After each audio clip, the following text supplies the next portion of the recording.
अस्सलाम वालेकुम, जावेद पब्लिशर्स में खुश आमदीद। इस वीडियो में हम किड्स उर्दू ग्रेड 3+ के सबक मीम के बारे में पढ़ेंगे। तो हम चलते हैं अपने सबक की तरफ। अस्सलाम वालेकुम दोस्तों, कैसे हैं आप सब?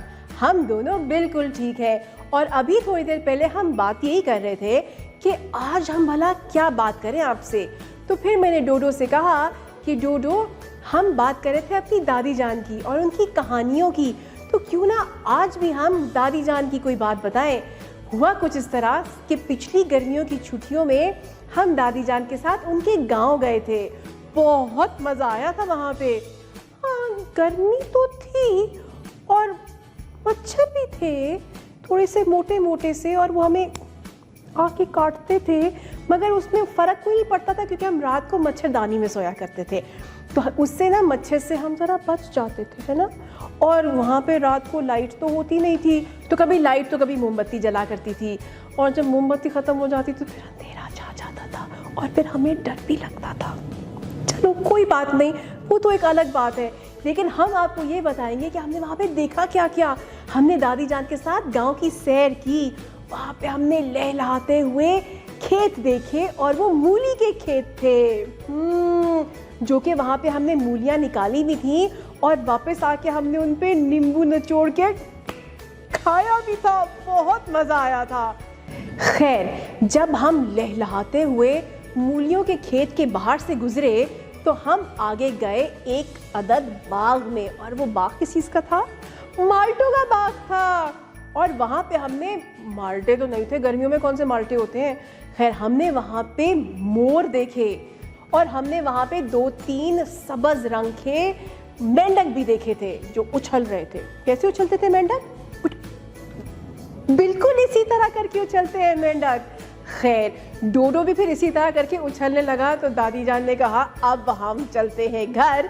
इससे पहले कि डोडो अपने आप को समझने लग जाए मेंढक और वो तालाब में लगा दे छलांग, तो दादी जान ने कहा, चलो चलो घर चलते हैं, ये ज़्यादा शरारती हो रहा है। तो फिर हम घर गए और हमने रास्ते से मुर्गियों के अंडे भी लिए, जिसको फिर हमने घर जाके रात को खाना खाया उसका। यानी कि दादी जान ने रात को हमें उन्हीं अंडों का ऑमलेट बना के दिया, और जो मूलियाँ हम तोड़ के लेके गए थे ना, उन्हीं मूलियों के पराठे बना के दिए। ओहो, बहुत मज़ा आया। और फिर उसके बाद हम सो गए। मच्छरदानी में सोए थे क्योंकि मच्छर थे ना वहाँ पे। जी टीचर्स, तो हम चलते हैं अपने मीम के सबक की तरफ। और मीम की भला कौन सी आवाज़ है? मीम नहीं, मेंढक, मच्छर, ये वो सारे के सारे अल्फाज हैं जो अभी थोड़ी देर पहले हमने कहानी में सुने थे। तो बच्चों को आपने इस बात की पहचान ज़रूर करानी है कि मीम की आवाज़ है चलें, हम अपने सबक का आगाज़ करेंगे फ्लैश कार्ड्स के साथ। वो फ्लैश कार्ड्स जो हमें जावेद पब्लिशर्स की तरफ से फराहम किए गए हैं। हम ये देखते हैं कि हमारे पास कौन कौन से फ्लैश कार्ड्स हैं। अगर आपके पास वो फ्लैश कार्ड्स नहीं हैं तो आप तस्वीरों का इस्तेमाल कर सकते हैं। हमारे पास है मीम मुर्गी, मीम माल्टा, मीम मोमबत्ती और मीम मोर। ये वो सारे के सारे अल्फाज हैं जो अभी थोड़ी देर पहले हमारी कहानी के अंदर भी थे। तो जब आप इनके बारे में बच्चों से बात करेंगी तो बच्चों के पास बहुत कुछ होगा आपको बताने के लिए, क्योंकि इनमें से बहुत से जानवर ऐसे हैं जो बच्चों ने अपने घरों में भी देखे हुए हैं और बच्चों ने जू में भी देखे होंगे। बच्चों से ज़रूर इनके बारे में पूछिएगा कि उन्होंने कहाँ कहाँ देखे हैं, क्योंकि बच्चे बहुत एक्साइटेड होंगे आपसे बात करने के लिए। खैर, इसके बाद हम चलेंगे अपने किताब के सफ़े की तरफ और किताब के सफ़े को इस्तेमाल करेंगे और देखेंगे कि हमारे पास इस सफ़े में क्या है। हमारे पास तो एक नई तस्वीर आ रही है और वो है मस्जिद की। मीम मस्जिद। अब आपके पास यहाँ पे एक और तस्वीर आ गई मज़ीद बातचीत करने के लिए।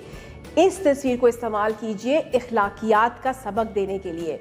बिल्कुल अपने पास से कोई सी कहानी बना लीजिए और मीम मस्जिद से ताल्लुक़ रखते हुए कोई अच्छी सी इखलाकी कहानी सुनाएं।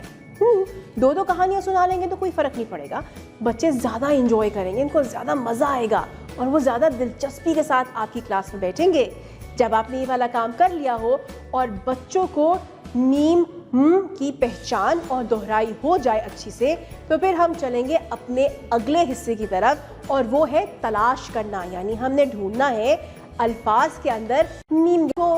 तो हम देखते हैं कि हमारे पास पहले लफ्ज में मीम है, ये दरमियान में है, और दूसरे, मुझे बोलने तो दिया करो, मुझे पता है आपने पहले से ही ढूंढ लिया है कि दूसरे लफ्ज में मीम आखिर में आ रहा है। चले, अब आपने पहले ही बता दिया, अब एक बात मुझे बताएं, दरमियान में आ रहा था और जहां पे मीम आखिर में आ रहा है, इन दोनों की शक्ल में क्या फर्क है? सोच के बताएं। अब आप सोचें, जब तक आप सोचते हैं तब तक हम दोहराई का काम करते हैं, और दोहराई के लिए हम इस्तेमाल करेंगे एलईडी प्रोजेक्शन। यानी एलईडी प्रोजेक्शन के अंदर वो तस्वीर मौजूद है जो हमारी किताब के अंदर है। तो बच्चों से इसकी दोहराई करवाइए, मीम की पहचान करवाइए, बच्चों से सवालात कीजिए, वही छुपन छुपाई वाला गेम दोबारा से खिलवाइए।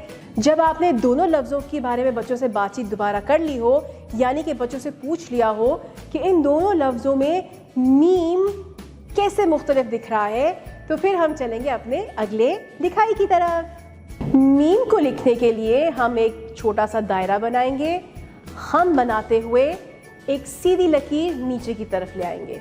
ये हमारी मीम की शक्ल। हम करेंगे pre writing practice. Pre writing practice के लिए बच्चा जो है वो हवा में लिखेगा, अपनी कलाई पे लिखेगा, अपने साथी की कमर पे लिखेगा, मेज़ पे लिखेगा, सैंड ट्रे पे लिखेगा, और फिर आप बच्चों को बारी बारी बुलाएंगे और वो बोर्ड पे लिखेंगे। जब प्री राइटिंग प्रैक्टिस हो जाएगी तो फिर हम जावेद पब्लिशर्स की तरफ से फराहम की हुई एक्टिविटी बुक्स का इस्तेमाल करेंगे। क्लास का काम क्लास में और घर का काम घर के लिए चला जाएगा। आपकी समाअत का बेहद शुक्रिया। अपना बहुत ज़्यादा ख्याल रखें और जुड़े रहें बोलती किताबों के साथ।